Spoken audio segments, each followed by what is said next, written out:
The graveyard shift moved at a different pace. Lights stayed dimmed in the post-op ward, fluorescent panels humming softly above polished floors. Monitors pulsed in slow, steady rhythms. IV pumps clicked in patient rooms like distant metronomes. The air smelled of antiseptic and reheated coffee. Outside the narrow windows, rain slid down the glass in thin, uneven lines, the city beyond reduced to blurred light and shadow. It was 2:11 a.m. Most of the staff moved on habit alone now. Conversations were brief and low. Shoes scuffed softly. Everyone was tired in the quiet, practiced way that came only from long exposure to nights. She moved through it without disturbing anything. The night nurse kept her shoulders slightly rounded, chin tucked in. Her badge read Rowan, first name barely visible beneath the plastic. She avoided the center of rooms, stayed close to walls, slipped between carts and beds without being noticed. Her hands shook sometimes, just enough to be seen. "Hey!" one of the nurses whispered at the station, nodding toward her. "That's the quiet one again." Another glanced over and smirked. "She always looks like she's about to apologize for existing." A low laugh followed. No malice, just assumption. Rowan did not look up. She checked a chart, then another, eyes scanning quickly before settling into the slower rhythm expected of her. When a doctor passed too close, she stepped aside immediately, murmuring a soft, "sorry," even though she had the right of way. Furniture did that too. At the far end of the ward, a post-op patient shifted restlessly, the bedsheet rustling. Rowan noticed before the monitor changed. She adjusted her path without breaking stride, entering the room just as the patient's breathing grew shallow. "Easy," she said quietly, barely above a whisper. She adjusted the bed angle by 2 degrees, not enough to be obvious, enough to help.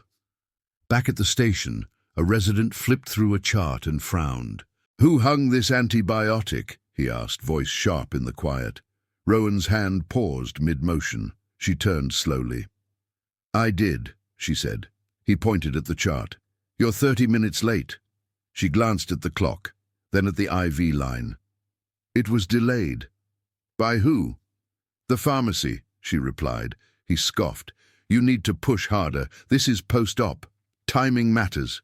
She nodded. "Yes, doctor." He waited, clearly expecting pushback. When it didn't come, he shook his head and walked off, muttering something about nights attracting the wrong people. Rowan returned to her work. No reaction, no defense. A few minutes later, she paused near the medication room, head tilting slightly as if listening to the hum of the lights.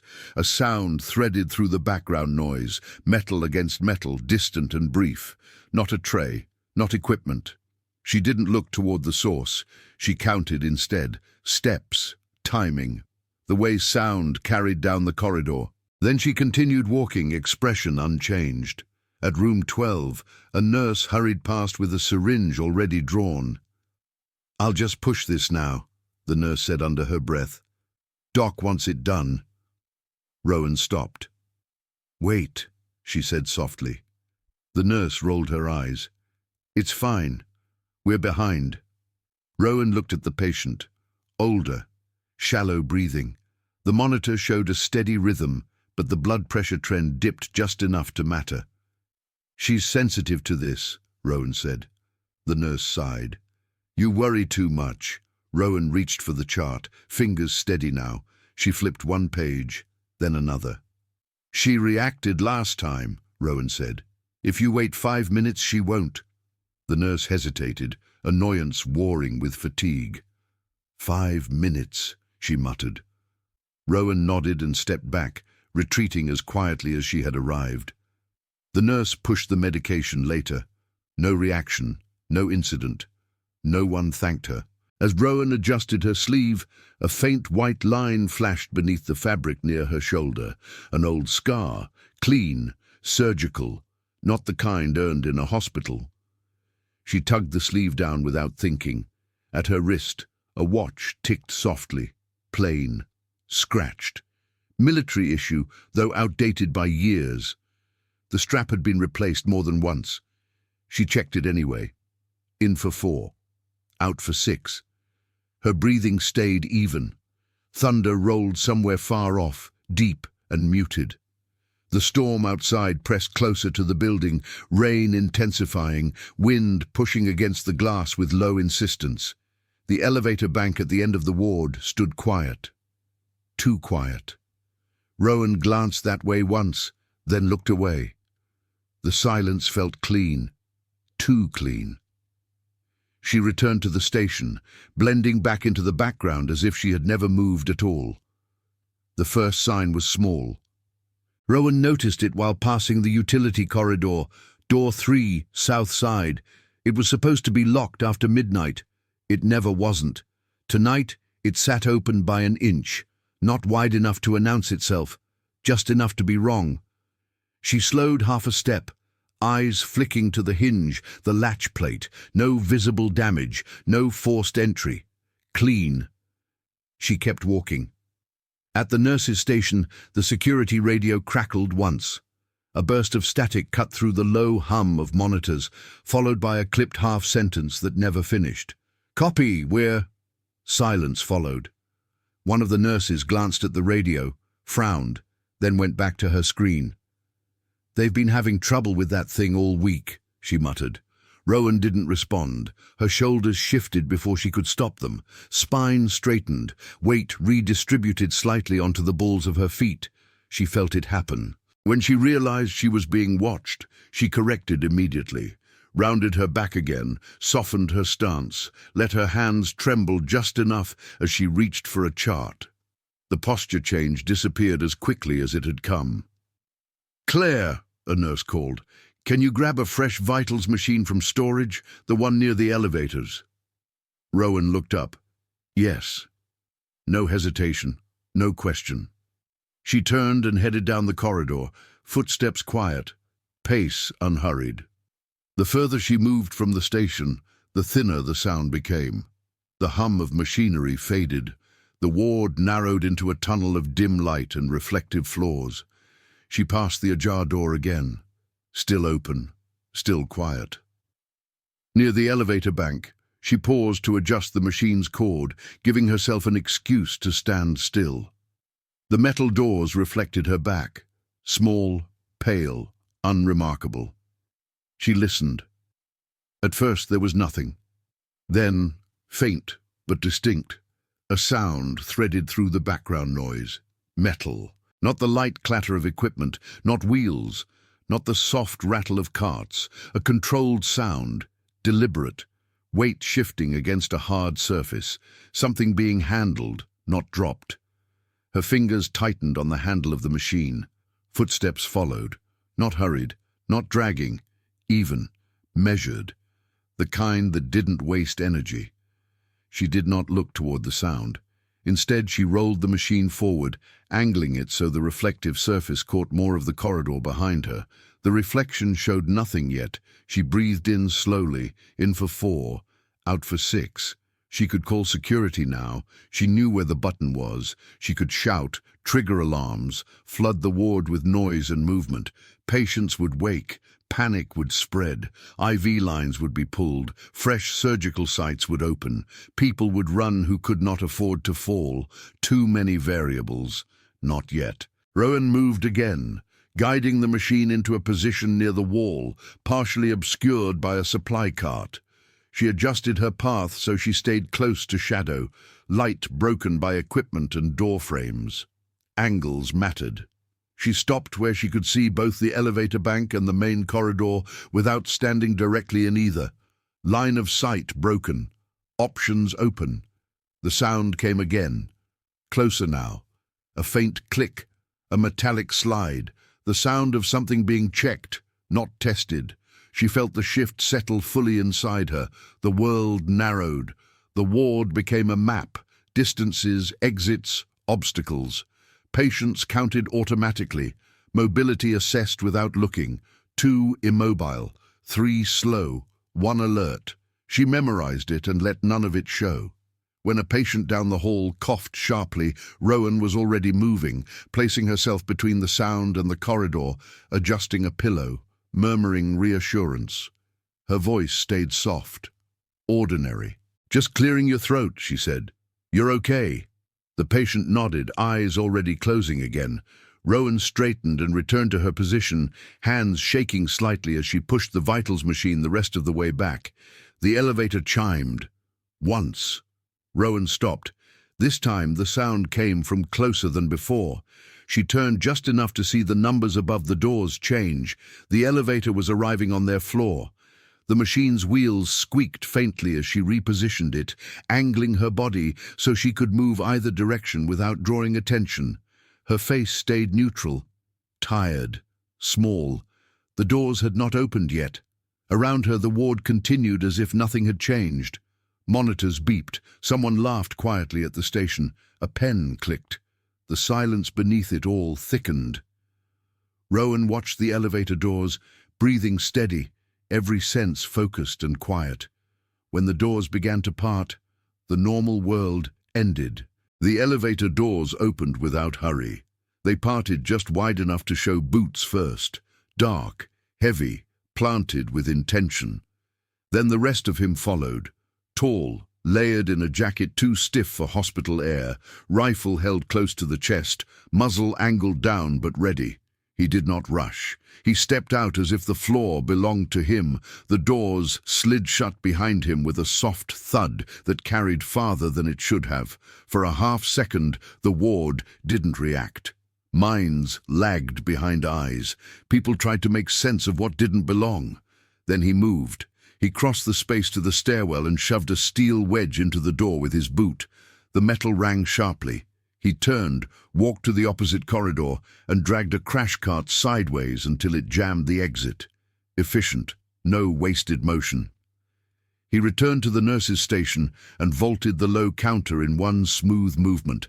The rifle came up, sightline level with the room. "Everyone stop," he said. Not loud, not angry, clear. A beat passed, then another. When someone inhaled too sharply, he fired once, into the ceiling, straight up. Plaster rained down. The bang cracked through the ward, rattling monitors and shaking sleep from bodies. "That was the warning," he said. "Now you listen." People screamed. Someone dropped to the floor. A patient cried out from behind a curtain. The man kept speaking. "Hands where I can see them. Phones on the counter. No sudden moves." He set the rifle down just enough to reach into his jacket and pull out plastic restraints, tossing them onto the station. "I am here for one person," he continued. "Dr. Mark Ellison." The name landed hard. A doctor near the back stiffened.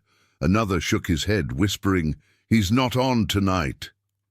The man's eyes tracked the whisper without moving his head. "Find him," he said, "or I start counting." The ward shifted from hospital to courtroom in a breath. Every sound felt too loud. Every movement carried risk. Patients woke fully now. Some tried to sit up, groaning, tangled in lines and monitors.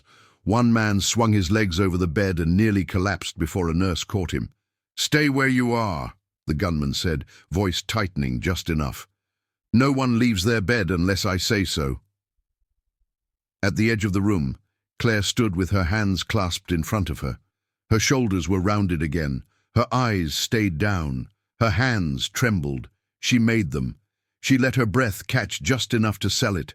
When the man's gaze swept the room, it slid over her like she wasn't worth the time. "Good. Who's in charge here?" he asked. No one answered. A senior nurse opened her mouth, then closed it again. The man exhaled sharply. "You," he said, pointing to Claire without looking. "Come here." She flinched, small, delayed, and stepped forward.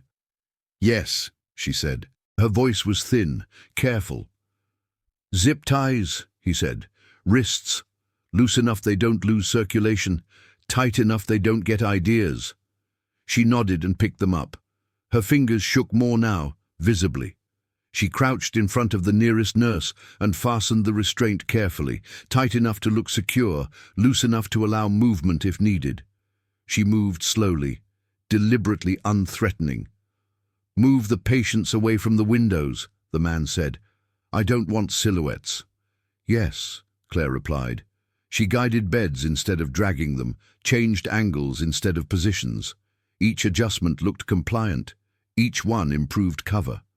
When she passed the supply room, she noted the door frame, the shadow inside, the way sound changed near it. The man watched her now, not closely, not yet. "You," he said to another nurse, "sit down." The nurse froze, then obeyed. Claire returned to the station, eyes still lowered. "Get me the list of doctors on tonight," he said, "and water, now." She moved again. Being useful mattered. She passed behind him once, close enough to hear his breathing, controlled, slight hitch on the exhale, stress, but trained. She saw how he held the rifle, finger straight until needed, stance balanced. He wasn't improvising. She brought the water back, placed it on the counter without spilling. "Dr. Ellison," he repeated. "He answers for what he did." Claire nodded. "I'll check," she said softly. She turned away, walking toward the chart rack. Her hands still shook. Inside, she counted steps, distances, who could move, who could not. She stayed small, and she kept moving, because being invisible was no longer enough. Claire worked through the line without looking up. Zip tie, pause, tighten, release a fraction. She left space each time, just enough to preserve circulation, just enough to allow movement later if hands needed to slip free. She disguised the margin with angle and speed, making each restraint look uniform. To anyone watching, it was obedience. To the people she bound, it was survival. Her hands shook while she did it, not from fear, from choice. She knelt in front of a respiratory therapist and fastened the plastic carefully. As she leaned close, she spoke once, barely a breath. "When the lights change," she murmured, eyes down. "Drop, stay down." No explanation, no reassurance. The therapist stiffened, then nodded once, almost imperceptibly. Claire stood and moved on. The gunman paced behind the station, rifle loose but present, the muzzle floating where it could reach anyone in a step. He watched her intermittently, attention divided between the ward and the problem he had come to solve. His breathing stayed measured. He was controlling it, that mattered. "Move them," he said. "Beds closer together. I want to see everyone." "Yes," Claire said. She began shifting patients under his direction. She complied with the order and altered the result. Beds angled instead of aligned, curtains half-drawn to break sightlines, equipment carts placed where they created cover without looking intentional. She moved slowly, calm, the pace of someone who did not think she mattered. At one bedside, a patient whimpered as she adjusted the rail. Claire leaned in, blocking the view with her body.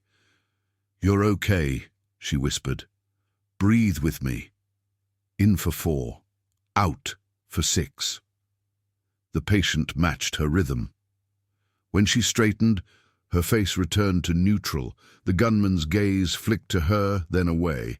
Claire passed the supply cart and adjusted a strap that didn't need adjusting. Her fingers brushed shears, tape, saline flushes. She took nothing obvious.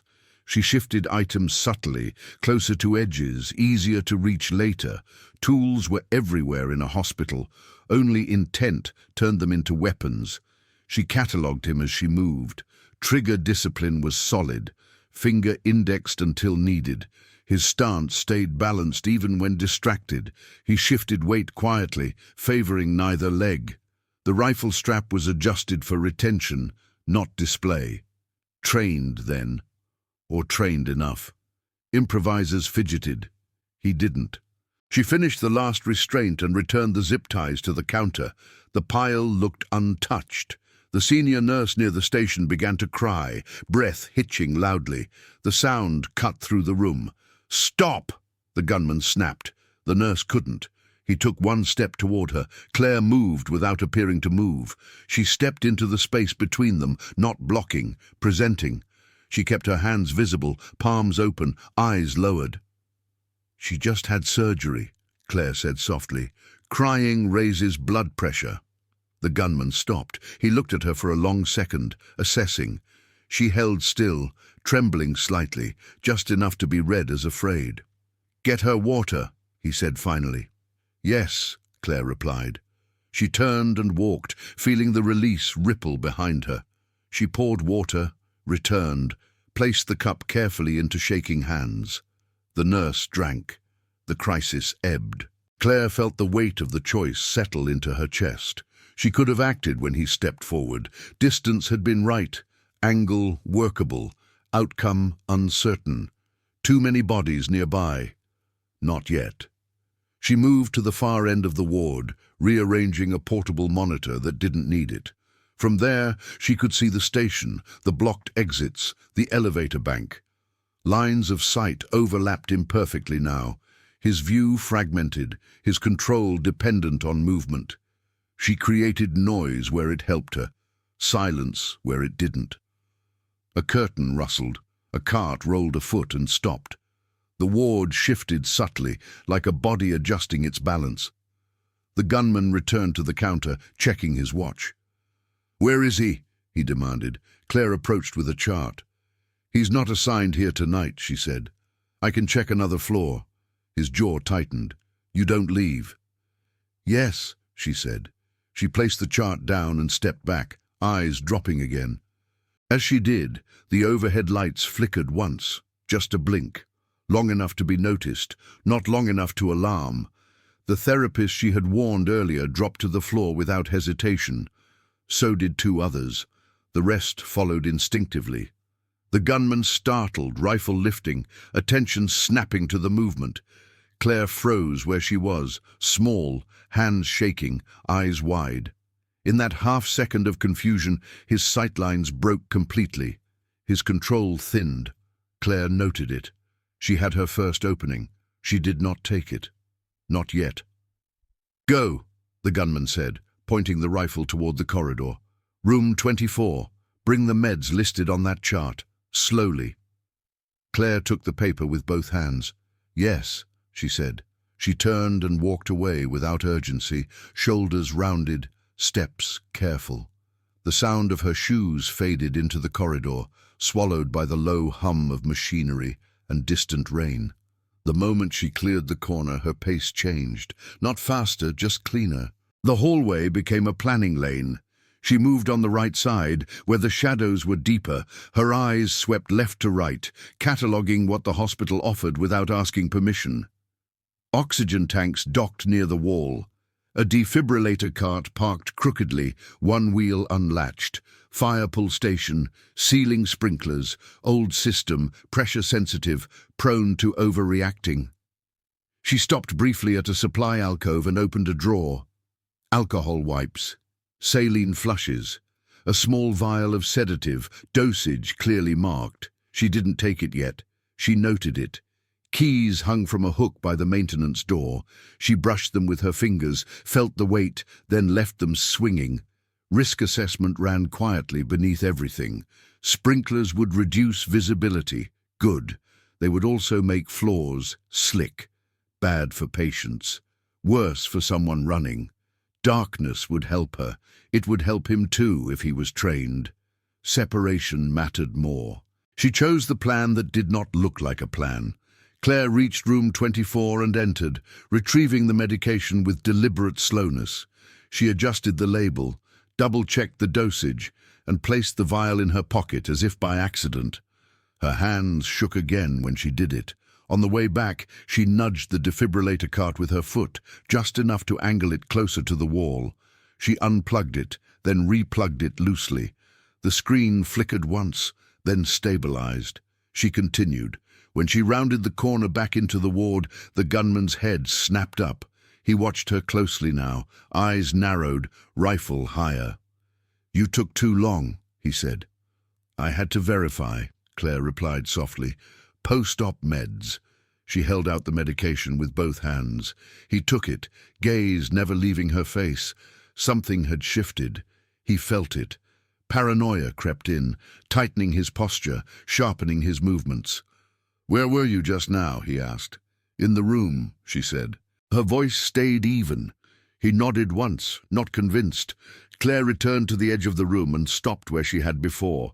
Her hands trembled again as she clasped them together. She stared at the floor. Inside, she counted 3 breaths.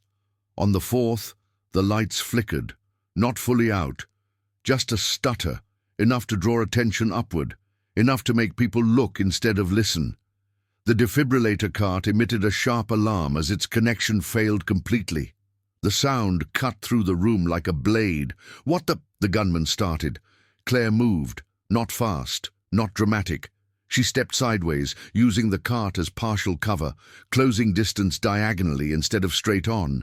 The rifle swung toward the sound, muzzle tracking instinctively. She dropped the medication vial. It shattered on the floor, glass snapping sharply. The smell of alcohol filled the air, sharp and immediate. The gunman flinched. Just enough. Claire kicked the cart forward, hard. It rolled unpredictably on the loose wheel, slamming into his shin. He cursed, stance breaking. She closed the last few feet as he adjusted, hands already moving. She didn't grab the rifle. She struck the strap. Her fingers hooked under it and twisted, yanking the weapon downward as she stepped inside his reach. The rifle fired once into the ceiling, the sound deafening in the confined space. Plaster rained down. Claire drove her shoulder into his chest and kept moving, forcing him backward toward the corridor, where space narrowed and angles collapsed. She stayed tight, denying him room to recover. Her breathing stayed controlled. In for 4, out for 6. The gunman staggered, boots slipping slightly on the slick floor where the alcohol had spread. Claire pressed the advantage, not with speed, but with placement. She wedged the rifle against the wall, twisted again, and felt resistance give as the strap tore free. The weapon clattered to the floor between them. She didn't go for it. She stepped past him instead, positioning herself between him and the ward. For the first time, the gunman saw her clearly, not small, not timid, focused. He reached for his sidearm. Claire was already moving. The ward erupted into motion behind her as she had planned. Hostages dropping, staff scrambling low, patients shielded by beds and bodies. She had closed distance without charging. She had shifted the fight into her space, and now there was no room left to retreat. The rifle went off again, this time not into the ceiling. Glass exploded along the far wall as the round tore through a window panel, shards spraying across the floor. A light fixture shattered, plunging half the ward into uneven darkness. Alarms screamed to life, monitors, pumps, systems suddenly confused by the shock. The ward became hazardous in an instant. Smoke drifted from the ruptured light housing. Water hissed from a damaged sprinkler head, misting the air and slicking the tile beneath their feet. Claire felt the change before she saw it. The space lost its predictability. Sound scattered, sightlines fractured. She moved anyway. The rifle lay between them, half-pinned under the defibrillator cart. The gunman lunged for it. Claire did not contest the grab. She stepped on the barrel instead, hard, and twisted, driving the metal into the floor as she dropped her weight. The impact bent the gas tube housing just enough. Not obvious, not dramatic. Enough. The gunman yanked the rifle free and pulled the trigger again. The weapon clicked. He stared at it for half a second too long. Claire used the moment to retreat one step and kick the cart sideways, widening the gap between them and the ward. She coughed as smoke burned her throat, breath tightening involuntarily. She forced it steady, in for 4, out for 6, he charged. She took the hit. His shoulder slammed into her ribs, knocking the air from her lungs. Pain bloomed sharp and immediate along her side. She felt something tear, muscle or cartilage, she couldn't tell. Her jaw cracked against the cart edge as they collided, blood filling her mouth with a metallic taste. She staggered but stayed upright. The cost registered without ceremony. She pivoted away, dragging him with her, forcing his momentum toward the corridor where the walls narrowed and equipment crowded the space. She slapped a hand against the wall panel as she moved. "Now," she said. Just one word. Behind her, nurses surged into motion, exactly when they needed to. Those who could move ran low, dragging patients with them, wheeling beds through the gap she had opened. IV lines snapped free, monitors clattered to the floor. The escape route existed for less than 10 seconds. It was enough. The gunman realized what she had done too late. He abandoned the rifle and went for his sidearm, drawing it with a snarl as he stumbled after her. The threat shifted, close quarters now, faster, dirtier. Claire ducked behind a supply cabinet as the gun fired, the round punching a hole through metal inches from her head. She moved again before he could adjust, using beds and carts as moving barriers, never stopping long enough to be cornered. Her breathing rasped now. Blood dripped from her lips, spotting the floor. She ignored it. The gunman kicked a cart aside, clearing a line of fire. Claire dropped, sliding across the wet tile, coming up behind an overturned bed. The mattress absorbed another shot, stuffing, tearing, springs whining. He switched tactics, abandoning the gun as the magazine emptied. A knife flashed in his hand, short, sharp, meant for close work. Claire backed into the narrow corridor deliberately, drawing him after her. Pipes lined the ceiling here. Doors crowded the walls. There was no room for wide swings or long lunges. His size worked against him now. He lunged. She parried with a tray, metal ringing loudly as the blade skidded off. Pain flared in her arm as the impact jarred her grip. She kept moving. He slashed again, catching her sleeve and skin beneath. Heat bloomed along her forearm. She hissed once through clenched teeth and used the opening to shove him sideways into a doorframe. The door burst open. They spilled into a small storage room, barely larger than a closet. Shelves rattled. Supplies crashed to the floor. Claire slammed the door shut behind them and wedged her foot against it, trapping them together in the confined space. The gunman hesitated, eyes flicking to the door, then back to her. For the first time, fear crossed his face. Claire advanced, slow and deliberate, body screaming at her to stop. Her ribs protested with every breath. Her vision tunneled slightly at the edges. She stayed calm. He swung the knife again. She caught his wrist with both hands, twisting inward, forcing the blade down. The metal bit into her palm as she wrestled it away, pain sharp and grounding. She drove her knee into his thigh, then her shoulder into his chest, pinning him against the shelving. Boxes spilled around them. She did not strike his throat. She wrapped her arm around his neck instead, sliding into position with practiced precision, cutting off blood flow without crushing the airway. "Sleep," she murmured, more to herself than him. He fought, hard. His strength was still there. Claire held on. Seconds stretched. Then his movement slowed. She eased him to the floor as sirens wailed faintly in the distance, finally drawing closer. Her legs gave out only after she was sure he was down. She leaned against the shelf, breathing ragged but controlled, blood and water pooling beneath her feet. The ward was quieter now. But the night wasn't finished yet. The alarm started as a low electronic tone, then climbed. Red lights strobed along the ceiling, painting the smoke as it seeped from a room near the end of the corridor. It was unclear whether the fire had started from shattered wiring, a ruptured fixture, or something kicked loose during the struggle. It didn't matter. Smoke was smoke. It spread fast. The sprinklers engaged with a violent hiss.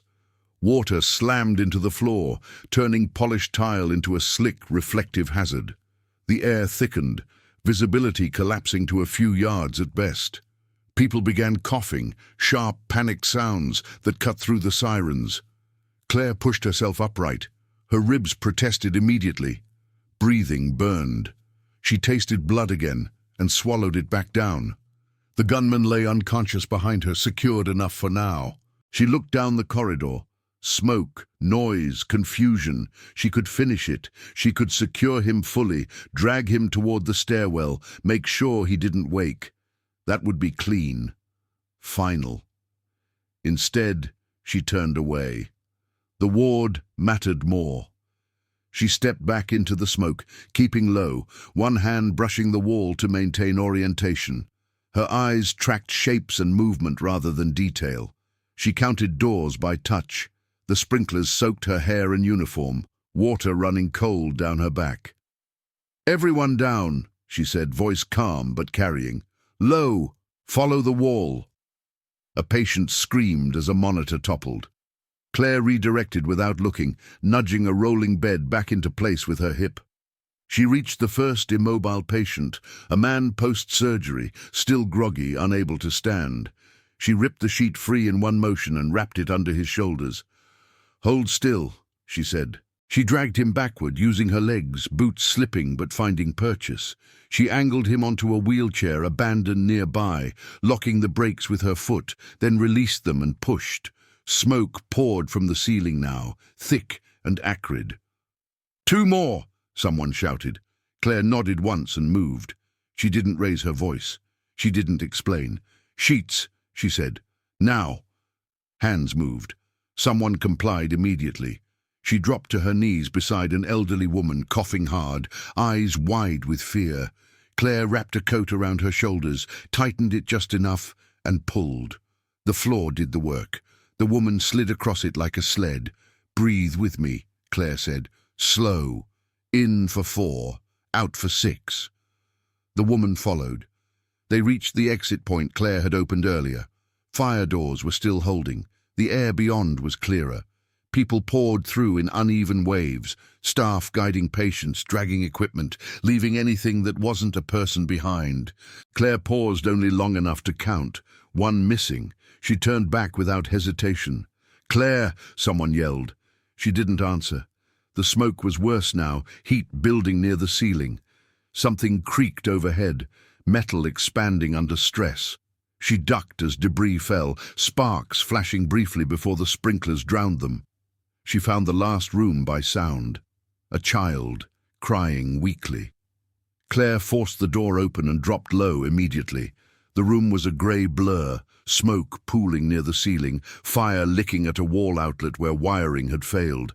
She crawled. Her ribs screamed with each movement. Her breathing shortened despite her control. She ignored it. She reached the bed and felt small hands clutch her sleeve. "I've got you," she said, steady. She lifted the child, bracing them against her chest, turning her body to shield them from the heat. She moved back the way she had come, one step at a time, careful not to slip. The ceiling groaned again. She didn't look up. Halfway back, the smoke thickened abruptly. Visibility dropped to inches. She lost the wall. Claire stopped. She closed her eyes for half a second and listened. The sprinklers hissed. Fire crackled faintly. Somewhere a door slammed. She turned left, trusting the map she had built earlier. It was the right call. She emerged into clearer air just as a section of ceiling collapsed behind her, debris crashing down in a burst of sparks and water. She kept moving. At the fire door, hands reached out to help. Someone took the child from her arms. Claire staggered, catching herself on the frame. For a moment, the world narrowed to sound and light. She forced herself upright. Everyone was out. She turned back once more, eyes scanning the smoke-choked corridor. The gunman was still down. Fire crews would reach him now. That was enough. Claire leaned against the wall and slid down to sit, water pooling around her boots. Her breathing finally broke pattern, coming fast and shallow. She pressed a hand to her side and stayed still until it slowed. The alarms continued to wail, but the patients were alive, and that was the only outcome that mattered. Heat pressed down as soon as Claire crossed the threshold. The room had been a recovery suite once. Now it glowed faintly through smoke, orange light licking along one wall where insulation burned behind exposed panels. Visibility dropped to arm's length. The air tasted sharp, chemical, wrong. Each breath scraped. She moved low, testing each step before committing weight. The floor vibrated beneath her boots, a subtle warning carried through bone rather than sound. Collapse risk. Minutes, not more. She scanned by silhouette and memory. Bed on the left, cabinet to the right, window sealed. The patient lay curled on the mattress, too small under the sheets, breathing fast and shallow. A child. Post-op. Tubes tangled. Monitors dark. "I'm here," Claire said. Her voice stayed even. She reached the bed and pulled the child close, wrapping the sheet around them to protect skin from heat and debris. As she lifted, something fell from the ceiling, hot, light, grazing her shoulder. Pain flared bright and immediate. She bit down and didn't slow. She turned for the door and found it blocked. A section of ceiling had collapsed in the hall, beams twisted into a low barricade. Fire door beyond it had slammed shut, seals swelling with heat. The handle wouldn't move, isolated. Claire shifted her stance, angling the child against her chest, and reassessed. Alternate exit. None. Window too high, reinforced glass. Then she heard him. Footsteps. Slow, deliberate. The gunman emerged from the smoke at the far end of the room, face smeared with soot, eyes clear now. He held a device in one hand, small, improvised, wires exposed. A dead man switch taped crudely in place. Chaos had given him leverage again. "Put the kid down," he said. Claire didn't. She stepped back half a pace, placing herself between him and the bed. Her ribs screamed with the movement. Her burned shoulder throbbed, heat pulsing under skin. "I can end this," he continued. "Right now." She read the device quickly. Pressure trigger, short range, enough to kill everyone still nearby. She made her choice. Claire shifted the child gently onto the floor behind her, shielding them with her body. She raised her hands, not high, not surrendering, just visible. "Let them go," she said. No challenge, no threat. He advanced, finger tightening on the switch. She closed the distance. Not fast. Not slow. She moved inside his reach and drove her forearm into his wrist, redirecting the device downward as it activated. The blast was contained but violent, force slamming into her side, heat ripping across her already injured ribs. She flew backward into the wall. The room rang with the impact. Debris fell. Fire flared brighter for a second, then dimmed under the sprinklers still sputtering overhead. Claire slid down the wall and stayed there for a breath she didn't want to take. Pain was everywhere now, sharp, deep, honest. She forced herself up. The gunman staggered, disoriented, grip loosened. The device clattered away, inert now. He lunged. Claire met him halfway. She took the hit on purpose, letting his momentum carry them both into the narrow space between the bed and the wall. His shoulder crushed into her chest. Her breath left in a hard, silent rush.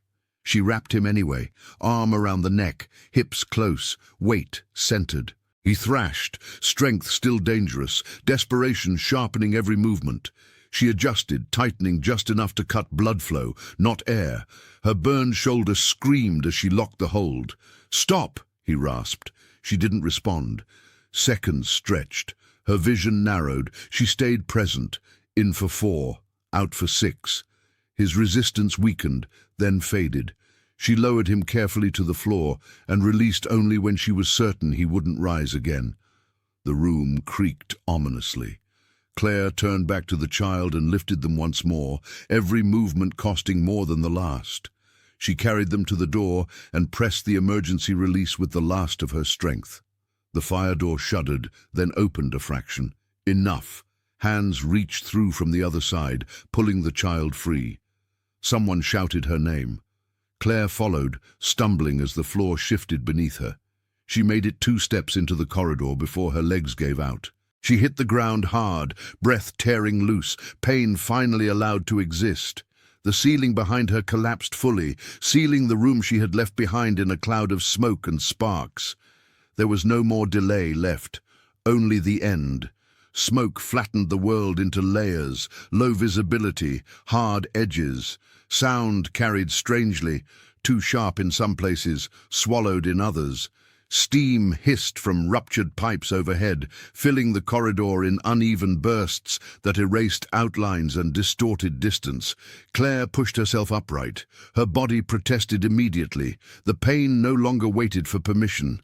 Her ribs burned with each breath. Her shoulder felt thick and numb. Blood soaked one sleeve and dripped steadily onto the floor. She stayed low. She moved when the steam surged, freezing when it cleared.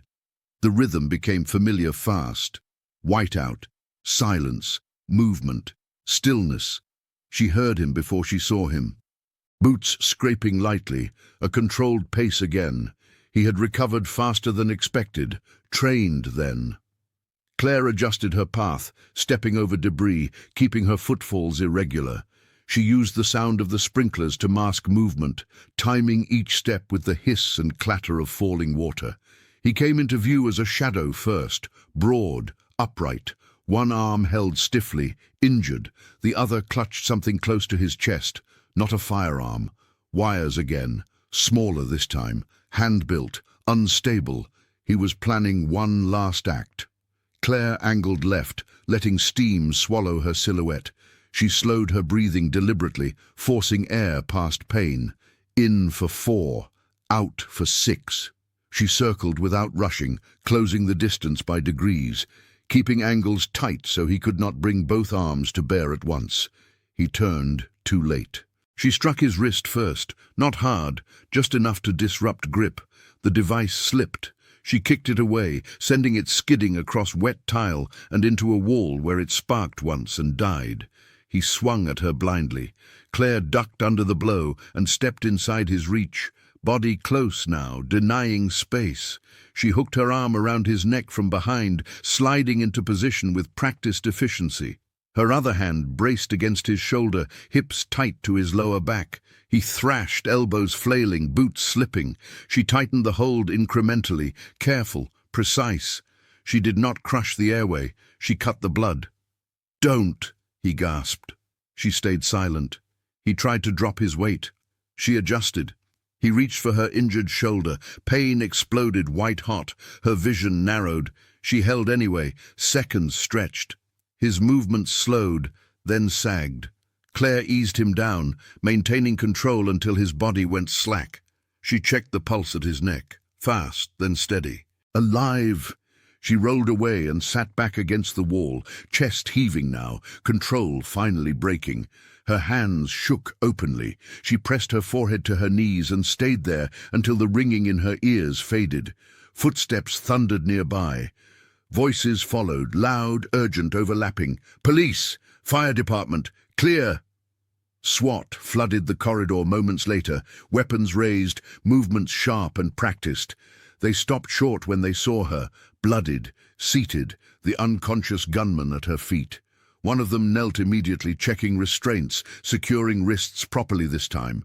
Another glanced at Claire, then at the gunman, then back again. "Did she—" he started.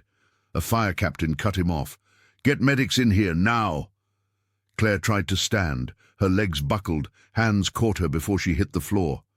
She didn't resist as they lowered her onto a stretcher, oxygen mask settling over her face. She stared up at the ceiling, watching lights pass in uneven rhythm. As they wheeled her out, a paramedic paused, eyes lingering on something near her collarbone where her uniform had torn.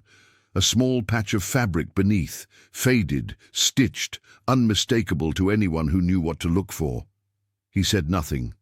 Later, in the controlled chaos outside the ward, an officer flipped through paperwork that had fallen from her pocket during the transfer. The corner of an old credential peeked out, edges worn, ink faded, but the insignia intact. His expression changed. He slid it back where it belonged without comment. Claire never spoke of it. By the time the fire was contained and the building secured, she was already being stitched, monitored, stabilized.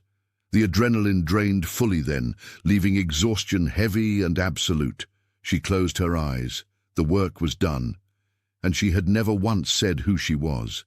By morning, the ward had learned how to breathe again. Patients were counted first, names checked off on clipboards with hands that still shook slightly. Every bed held someone alive. Some were coughing, some were crying, some stared at the ceiling in the blank way that followed shock. But they were alive. The corridor itself looked ruined. Ceiling panels hung open, water pooled along the baseboards. A blackened patch scarred the wall where heat had eaten through insulation. The smell lingered. Smoke, disinfectant, wet fabric, something metallic beneath it all. Claire lay on a gurney near the nurse's station, oxygen hissing softly, a pressure bandage wrapped around her ribs. Her shoulder had been cleaned and dressed. A small burn marked her collarbone. Her jaw was swollen, the skin already darkening. A police lieutenant crouched beside her. "Name?" he asked. "Claire," she said. "Last name?" "Rowan." "Were you on duty tonight?" "Yes." He waited. She didn't continue. "What happened?" he asked. She closed her eyes for a moment, then opened them again. Multiple patients evacuated, one suspect restrained, fire damage contained to the east corridor, no fatalities. He blinked. "That's it?" She nodded. He wrote it down. A commander arrived later, older, posture stiff with authority. He spoke to doctors first, voices low. One of them gestured toward Claire, hesitant. The commander approached quietly. "Ms. Rowan," he said. She looked at him. "Sir." He studied her for a long second, eyes drawn not to the injuries, but to the way she held herself even now. Still, controlled, present. "I've been made aware of some background," he said. She said nothing. He nodded once, understanding the boundary without it being spoken. "Thank you," he said simply, "for tonight." He stood and left without another word. Nearby, nurses gathered in small clusters. No one laughed now, no one joked. They watched Claire from a distance, recognition settling in slow and uncomfortable ways. One of the doctors, young, sharp-tongued, the one who had corrected her earlier, stood near the wall, arms crossed. He looked at the floor, then at her, then away again. No apology came. It wasn't needed. When dawn finally pushed through the windows, grey light softened the wreckage. Fire crews finished packing up. Police tape went up and came down again. The building returned to the long process of recovery. A reporter tried to approach the entrance. "She doesn't want to speak," a nurse said, firm. Claire was already gone from the gurney by then. She changed into a spare set of scrubs and returned to the ward as if nothing had happened. She charted. She checked vitals. She wiped down a bed frame streaked with soot. Her movements were slower now, measured by pain, but just as deliberate.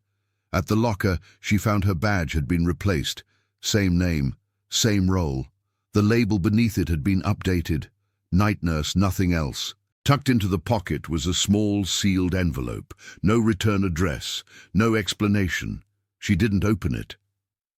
As her shift ended, Emily approached her again, holding 2 cups of coffee. She offered one without speaking. Claire accepted it. "Thank you," Emily said, voice barely above a whisper. Claire nodded. "Get some rest." Outside, the rain had stopped. The pavement steamed faintly in the cold air. Sirens were distant now, no longer urgent. Claire walked the hallway one last time before leaving. Same fluorescent hum, same scuffed floor, same quiet. She moved through it like she always had. Invisible, steady. When she pushed through the exit doors, no one followed. No cameras flashed. No crowd waited. She adjusted her bag on her shoulder and stepped into the morning, leaving the hospital behind her. The hallway inside returned to its routine, and Claire Rowan disappeared back into it, exactly the way she preferred.